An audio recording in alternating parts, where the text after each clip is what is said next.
when we talk about managing geopolitical competition in this region, I must remind many of you, and I don't think I need to remind my brothers from Southeast Asia, that Southeast Asia, in fact, Asia has been for many centuries the crossroads of imperialism, big power domination, exploitation, depredation for many, many years. The Second World War resulted in a new spurt of independence movements, but these independence movements, the fight against imperialism and colonialism has been going on for many hundreds of years. The experience of our brothers in Indochina, the experience of our brothers in the Philippines, in India, in many parts of Asia and Pacific, makes us very, very aware of the need for wise and benevolent leadership. We are the most affected by big power competition. Therefore, in our experience, during the last 40 to 50 years, we have come to our own, the Asian way of resolving these challenges. We have decided that our common experience of being dominated, of being enslaved, of being exploited, forces us now to strive to create a peaceful environment, an environment of friendship. We had our differences. We have competing territorial claims. Even now, we have territorial differences with our brothers from Malaysia. We have claims with Vietnam, competing claims. We have differences with other countries, with China.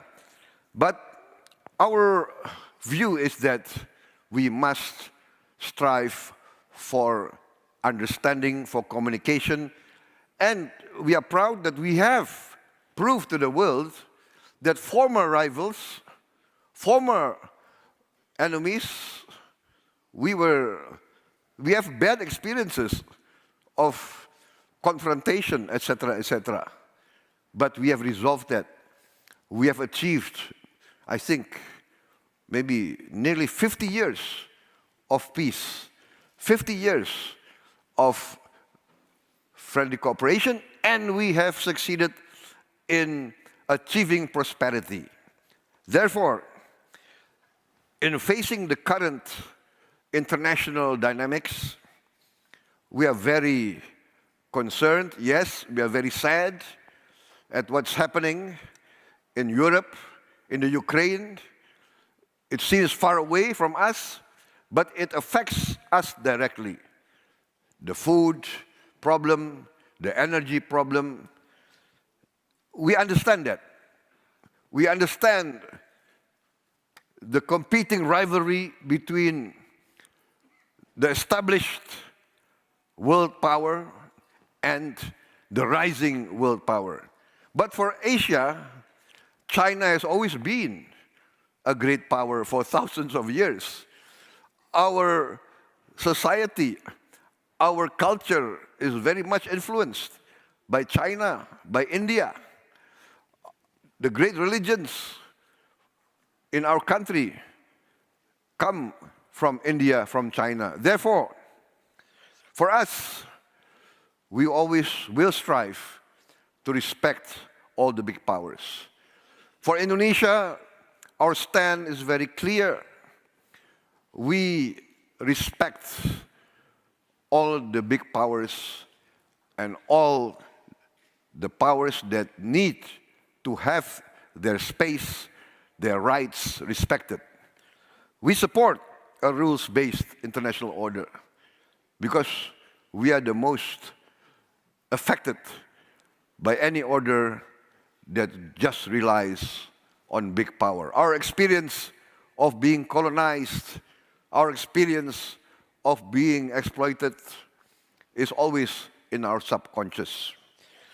Therefore,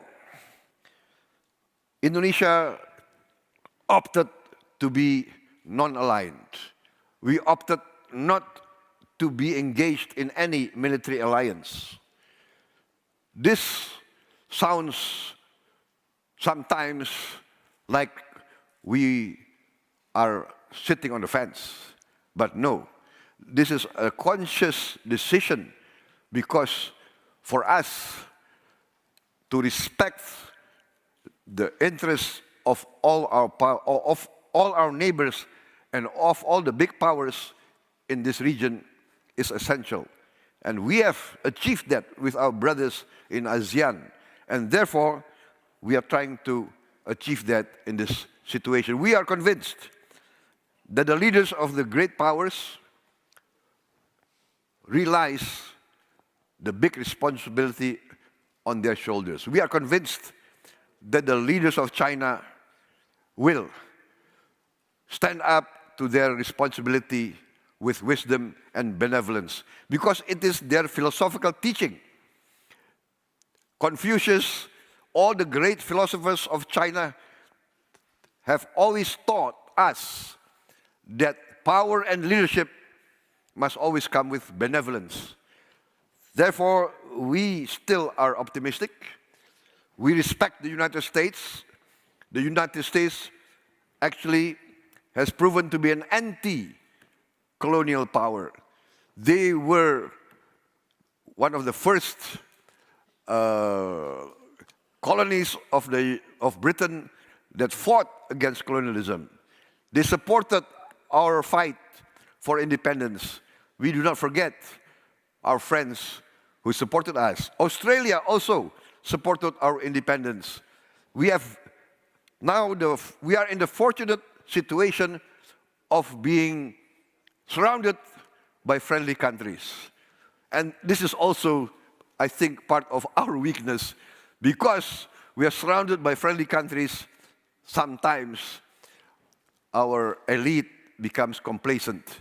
And we think that when we are surrounded by nice people, the situation will always be there in a friendly and conducive mood. What the situation in Ukraine taught us is we can never take our security and independence for granted. Therefore, we are determined to strengthen our defense, and that's exactly the key word. Our outlook is a defensive outlook. We have stated that we will defend our territory with every means in our disposal, and we learn from the examples of our neighbors and of the situation in the world. We see the heroism of the Vietnamese people in their 30-year struggle against colonialism.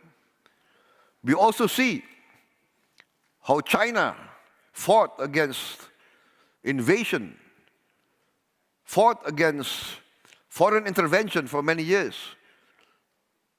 And we respect all these countries. I think I will not go deeper, or because I'm limited by the time. And so therefore I will conclude my remarks by saying that with all the challenges that we face, we are optimistic. We are convinced that wisdom, rationality, common sense will prevail. Thank you very much.